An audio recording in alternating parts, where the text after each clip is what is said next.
Most people believe money is a reward for intelligence, a reward for hard work, a reward for discipline. That belief feels logical. It is also the first rule of a game you were never meant to win, because wealth is not created by effort alone, and it is not distributed according to fairness. Wealth flows according to rules, invisible rules that most people never realize they are playing under. From childhood, you are taught a very specific strategy for life. Study hard, get good grades, find a stable job, work consistently, save responsibly, avoid risk, and if you follow these instructions long enough, you are promised security. But something strange happens along the way. People who follow every rule perfectly often end up financially stuck, while others who seem less careful, less obedient, sometimes even less intelligent, move ahead much faster. This creates quiet confusion. You begin to feel that something is off, but you cannot explain what. You did everything right, yet the results feel average. This is not an accident. It happens because most people are not losing the wealth game. They are playing the wrong game entirely. There are two different systems operating at the same time. The first system is visible. It is the public game. This is the game built around income, promotions, credentials, and stability. In this system, success looks like progress, a higher salary, a better title, a slightly improved lifestyle each year. The second system is almost invisible. It is the ownership game. In this system, progress is not measured by how much you earn, but by how little your life depends on earning. The tragedy is that the first game consumes almost all of your time, leaving no energy to play the second. And because both games look similar on the surface, most people never realize the difference until decades have passed. Imagine two people starting their careers at the same age. The first focuses entirely on becoming valuable inside a system. They improve performance, gain promotions, and increase income steadily. Each year feels productive. The second person focuses on building leverage, small assets, scalable skills, ownership positions that grow quietly in the background. For years, their lives look almost identical. Then something changes. Time begins to compound differently. The first person's progress resets every month. Income arrives, expenses follow, and the cycle repeats. Growth depends on continuous effort. The second person's progress accumulates. Past effort continues producing results even during rest. At first the difference is invisible, then it becomes irreversible. This is the hidden mechanic of the wealth game. Effort scales poorly, but ownership scales exponentially. Yet society trains you almost exclusively to optimize effort. Why? Because effort is predictable. Systems built around employment require reliable participants. Schools prepare you to perform tasks correctly. Companies reward consistency. Stability becomes the highest virtue. But stability has a hidden cost. It reduces experimentation. When your survival depends on predictable income, risk begins to feel dangerous even when risk is necessary for growth. You begin protecting what you have instead of building what you could have. And slowly, optimization replaces exploration. You become extremely efficient at climbing a ladder that may not lead where you think it does. This is why many intelligent people remain financially average. Intelligence helps you succeed inside systems. Wealth often comes from stepping partially outside them. Smart people analyze carefully. They wait for certainty. They calculate risks precisely, but real opportunity rarely appears fully predictable. It looks messy, uncertain, sometimes irrational. Less analytical individuals often act sooner, not because they are wiser, but because they tolerate uncertainty better. The wealth game rewards asymmetric action. Small risks with large potential upside matter far more than perfectly optimized stability. But traditional success training teaches the opposite. Avoid mistakes, seek security, minimize uncertainty.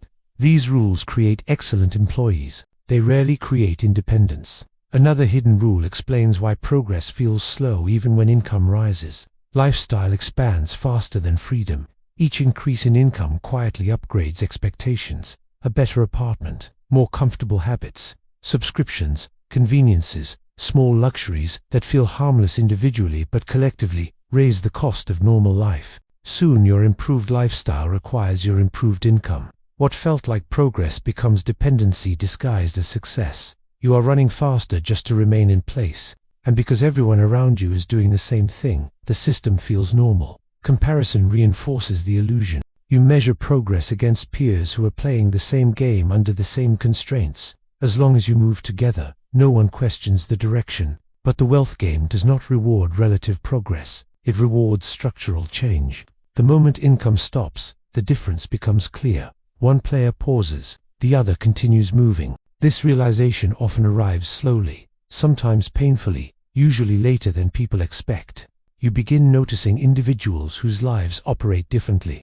They are not necessarily working harder. They are not always smarter. Yet their time appears more flexible.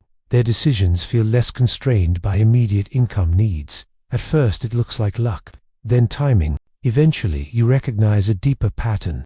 They stopped optimizing for earnings. They optimized for leverage. Leverage is simply effort that continues working after you stop. A piece of ownership, a system, knowledge distributed at scale. Investments aligned with long-term growth. Leverage separates time from income. And separating time from income changes everything. Because once effort compounds independently of hours worked, the rules of the game shift entirely. The question stops being how much can I earn this year? It becomes how many systems can continue working without me? Most people never ask this question because the public game keeps them busy enough to avoid it. Busyness feels productive, but busyness can also be camouflage. A full schedule prevents reflection, and reflection is dangerous to systems built on routine. The wealth game nobody explains is not hidden because it is secret. It is hidden because it contradicts everything that feels safe. And safety, while comforting in the short term, often delays the moment when real progress begins. This is where the true divide starts, not between rich and poor, but between those optimizing effort and those redesigning the game itself. And once you begin to see that difference, it becomes impossible to unsee.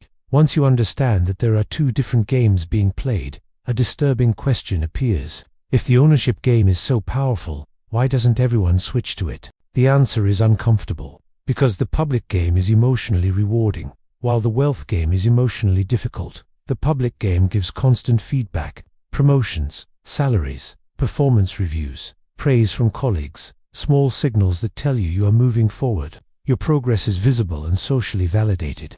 The wealth game is silent. For long periods, nothing seems to happen. Effort goes into systems that produce little immediate reward.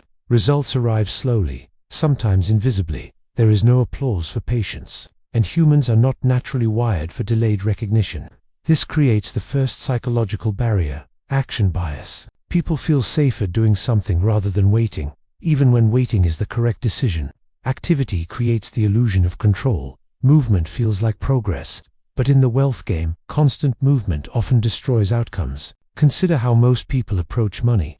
They optimize monthly decisions, earning more, spending slightly better, adjusting small habits. These improvements feel productive because they create immediate change. But the largest financial outcomes rarely come from small optimizations. They come from rare decisions made at the right moment and held long enough for compounding to work. Compounding is deeply unintuitive. It rewards inactivity after correct action, and inactivity feels uncomfortable. You plant something today and see almost nothing tomorrow. Weeks pass, months pass, growth appears insignificant. Many people abandon the process right before acceleration begins because progress looks too slow.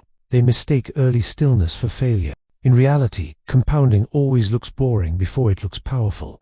This is why the wealth game favors patience over intelligence. Smart individuals often struggle because they want constant confirmation that decisions are correct. They analyze continuously, adjust frequently, and intervene too early. But constant adjustment interrupts growth. Imagine planting a tree and digging it up every week to check the roots.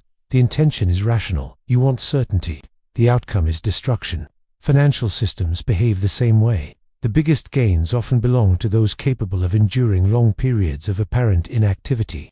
This leads to the second hidden rule. Wealth grows in silence. When progress becomes visible too early, pressure appears. Expectations increase. Decisions become reactive.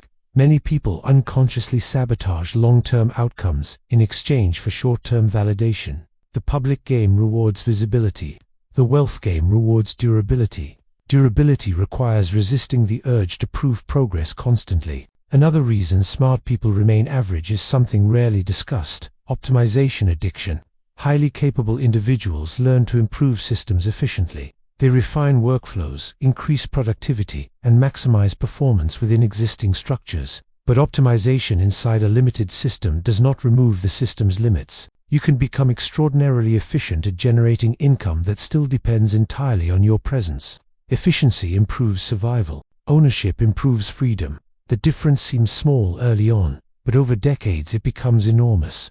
This is why some of the hardest working and most intelligent professionals remain trapped in cycles of high effort and limited autonomy.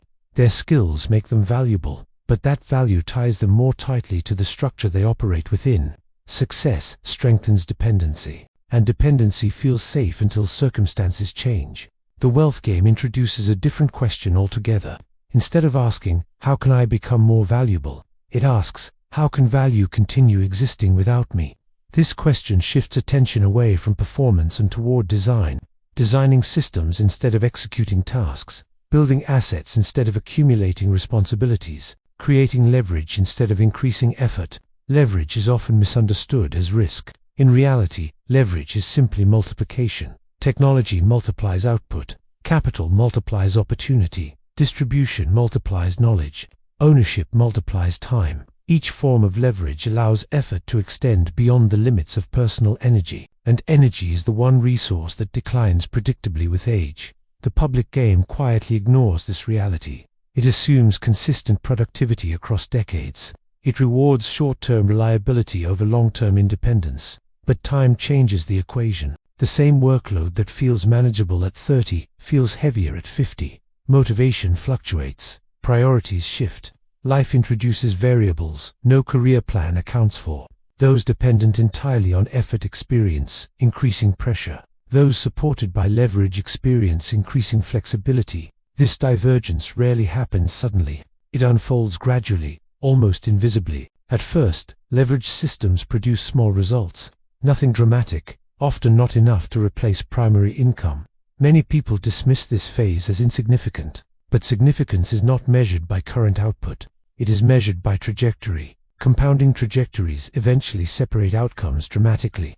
The wealth game rewards direction more than speed. Small systems growing steadily outperform large efforts that reset repeatedly. Yet most people focus on speed because speed feels impressive. Fast promotions, rapid income growth, immediate visible success. But speed without accumulation leads to exhaustion. Accumulation without speed leads to independence. The paradox is that slowing down strategically often accelerates long-term results. This requires a psychological shift that few people make willingly. You must become comfortable looking average in the short term. You must tolerate periods where external progress appears minimal. You must accept that others may seem ahead while you are building foundations they cannot see. This is deeply uncomfortable because humans measure success socially. We compare constantly, and comparison almost always favors visible progress over invisible construction. But the wealth game operates on delayed visibility. By the time success becomes obvious, the decisive work has already been completed years earlier, which leads to another uncomfortable truth. Most opportunities are invisible while they are still opportunities. Once everyone recognizes them, the advantage has already disappeared. The public game trains people to react. The wealth game rewards anticipation. Anticipation requires thinking independently from crowds, and independent thinking often feels lonely.